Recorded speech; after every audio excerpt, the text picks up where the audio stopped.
दुश्मन पर पहली गोली हम नहीं चलाएंगे, लेकिन अगर हम पर गोली चली तो हम गोलियों की गिनती भी नहीं करेंगे।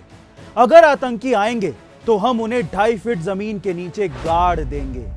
दोस्तों, बरसों बाद किसी बेबाक इंडियन आर्मी चीफ के मुंह से देश ने ऐसी हुंकार सुनी थी। यह हुंकार थल सेना, जल सेना और वायु सेना के प्रमुख जनरल बिपिन रावत की थी। सीडीएस बिपिन रावत सिर्फ एक नाम नहीं थे, बल्कि इंडियन डिफेंस फोर्स की वो मिसाल थे जिन्होंने इंडियन आर्मी को एक ऐसी कड़ी में जोड़ा था कि हिंदुस्तान का हर दुश्मन हिंदुस्तान का नाम सुनते ही कांप उठे। लेकिन दुख इस बात का है कि वो बेबाक आवाज और पराक्रम के लिए विश्व विख्यात भारतीय सेना की ताकत सीडीएस बिपिन रावत आज हमारे बीच नहीं रहे। दरअसल तमिलनाडु में एक हेलीकॉप्टर हादसे में सीडीएस बिपिन रावत और उनकी पत्नी मधुलिका रावत समेत 13 लोगों का निधन हो गया। इसी घटना के बाद देश में दुख की लहर है। लेकिन इसी बीच सीडीएस बिपिन रावत के गुरु कर्नल बर्मन का कहना है कि बिपिन रावत सेना के सर्वोच्च पद पर थे। उनके कार्यकाल में सेना ने इतिहास की 2 बड़ी सर्जिकल स्ट्राइक्स की थी। इसके चलते इस बात से इनकार नहीं किया जा सकता कि हेलीकॉप्टर क्रैश होना महज एक हादसा न होकर एक बड़ी साजिश भी हो सकता है। और इसी वजह से सीडीएस बिपिन रावत को ले जा रहे MI-17 हेलीकॉप्टर के क्रैश होने के बाद उसके ब्लैक बॉक्स की काफी चर्चा हो रही है, क्योंकि इस ब्लैक बॉक्स के मिलने के बाद घटना से जुड़े कई राज सामने आ सकते हैं। लेकिन सवाल ये उठता है कि ब्लैक बॉक्स आखिर होता क्या है। देखिए, सीधी भाषा में अगर समझने की कोशिश करें तो किसी भी हेलीकॉप्टर की दुर्घटना का पता लगाने के लिए ब्लैक बॉक्स का इस्तेमाल किया जाता है। ये ब्लैक बॉक्स असल में हेलीकॉप्टर की उड़ान के दौरान उड़ान की सारी गतिविधियों को रिकॉर्ड करता है। इसी वजह से इसे FDR यानी कि फ्लाइट डेटा रिकॉर्डर भी कहते हैं। ब्लैक बॉक्स को दुर्घटना के दौरान सुरक्षित रखने के लिए सबसे मजबूत धातु टाइटेनियम से बनाया जाता है। साथ ही भीतर की तरफ इस तरह से सुरक्षित दीवारें बनी होती हैं कि कभी किसी दुर्घटना के होने पर भी ब्लैक बॉक्स सेफ रहे और उससे समझा जा सके कि असल में हुआ क्या था।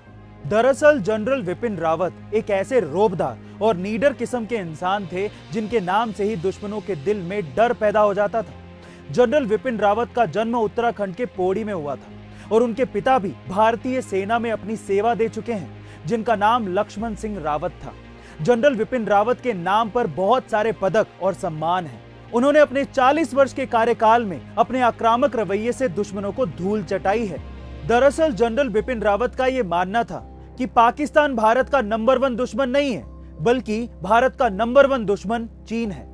भारत को आने वाले समय में 2 मोर्चों पर दुश्मनों का सामना करना पड़ सकता है, क्योंकि चीन सुपर पावर बनना चाहता है और इसके लिए वो दक्षिण एशिया और हिंद महासागर में अपनी पकड़ मजबूत कर रहा है। म्यांमार और बांग्लादेश में चीन की घुसपैठ भारत के लिए राष्ट्रीय हितों के हिसाब से ठीक नहीं है, क्योंकि ये भारत को घेरने के प्रयास है। इससे आने वाले समय में एशिया में भारत के लिए खतरा पैदा हो सकता है। बिपिन रावत ने यह भी कहा था कि पाकिस्तान ने जिस इलाके पर अवैध कब्जा कर रखा है उसे पाकिस्तान नहीं बल्कि आतंकवादी चलाते हैं, POK आतंकियों के द्वारा नियंत्रित देश है। सीडीएस बिपिन रावत का यह भी मानना था कि पाकिस्तान आगे चल के भी जम्मू कश्मीर में छद्म युद्ध जारी रखेगा।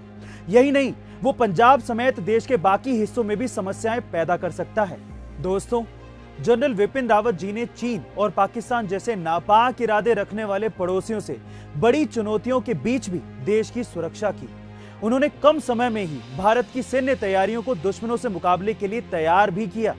जनरल बिपिन रावत जी के हेलीकॉप्टर दुर्घटना की वजह से अकस्मात निधन पर हमें खेद है। ऐसे वीर योद्धा सदियों में ही पैदा होते हैं, जिन्होंने भारत की आन बान और शान के लिए अपनी जान तक की परवाह ना की हो।